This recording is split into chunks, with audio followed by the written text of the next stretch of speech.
Hello, everyone. Thank you so much for joining us today. Today's webinar is on automating PostgreSQL index tuning using AI.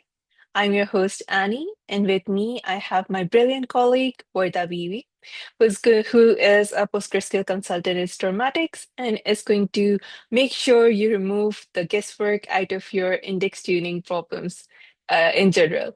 And before I hand over the controls to Warda, the few housekeeping items I would like to go over are this webinar is being recorded, and of course, you're going to get the recording afterwards. If you have any questions throughout the session, please feel free to either use the webinar chat box or the Q&A feature in Zoom.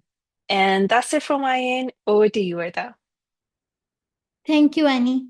Hello, everyone, and welcome to the webinar. Today, we are going to talk about how we can automate index tuning in Postgres.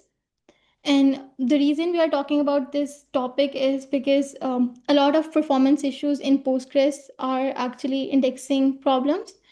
And figuring out the right index without impacting production is kind of hard, mainly because you have to do manual work. You try something, test it, and then adjust and repeat.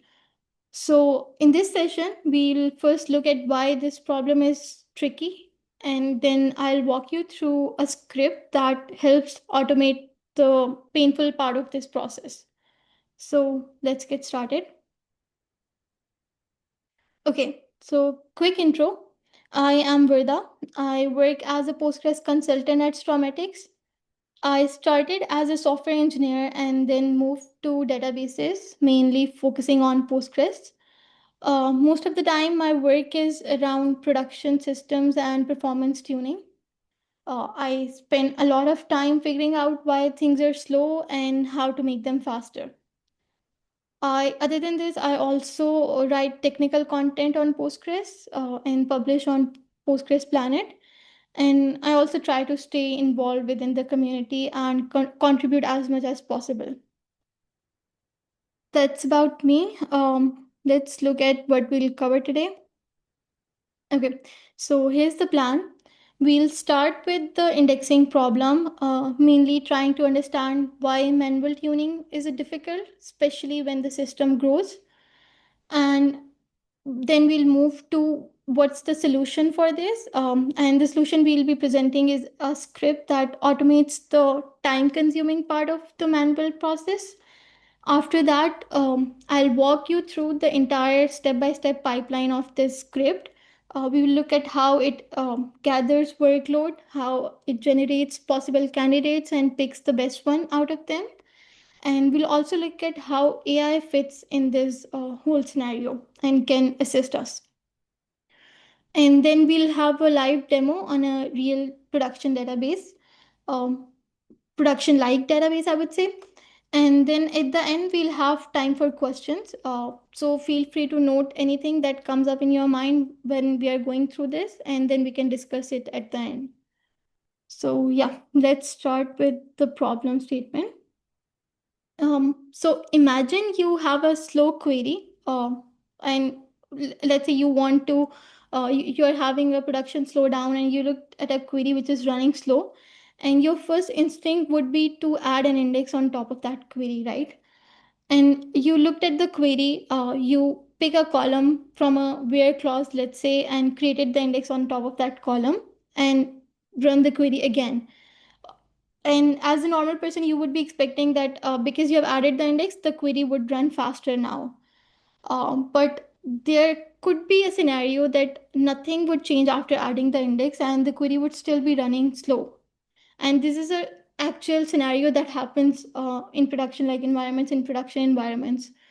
And you would observe that some nothing changes, the query is still slow, and on top of that the other queries that are running on that table, inserts, updates, or deletes, that are even slower than before after adding this index. So what's going on in this entire scenario? There are multiple problems, and we'll discuss all of these problems with this approach one by one. The first problem is that just creating an index does not mean that Postgres will use it. Because when you run the query, Postgres has a planner that compares all the different strategies that we have and picks the one that is the most cost effective, right? So if the planner sees that a sequential scan is cheaper, it will ignore the index that you just added.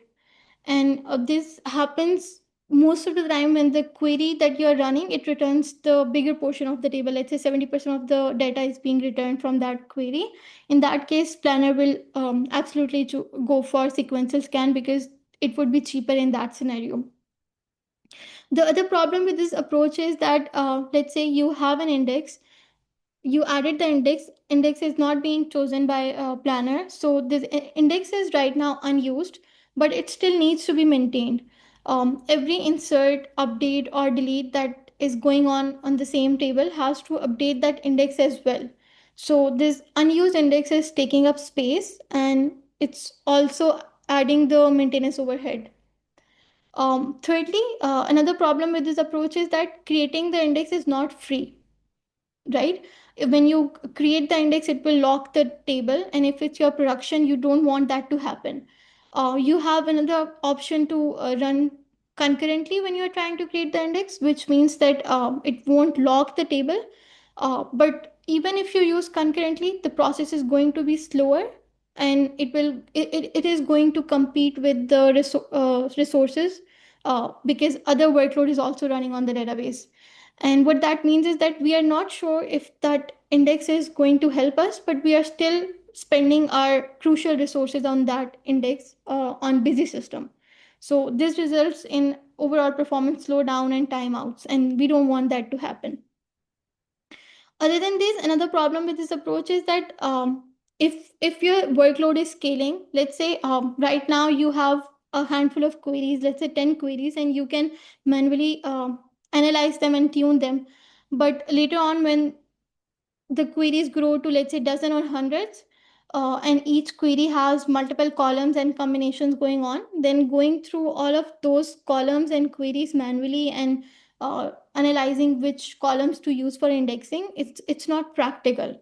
So the core issue with this entire approach is that finding the right index is like trial and error. You cannot go and say that this index is going to help me. You have to do trial and error. And every trial and error attempt that you do, it has a cost which impacts your production system. So you cannot do it without a downtime requirement or without absorbing the slowdown. Okay, so what's the solution for this to avoid this trial and error and manual slowdown? Uh, I would like to approach it as, in general, whenever something is repetitive and time consuming, the usual instinct is to make it does make sense that we want to automate that process because it's repetitive and it's consuming time just to do a trial and error. So that's the same idea behind this tool, the script that we are going to present. There are already existing indexing tool out there for Postgres, but each of them have their own approaches and pros and cons. The one that we are going to discuss today, this is inspired by Crystal DBA Postgres MCP.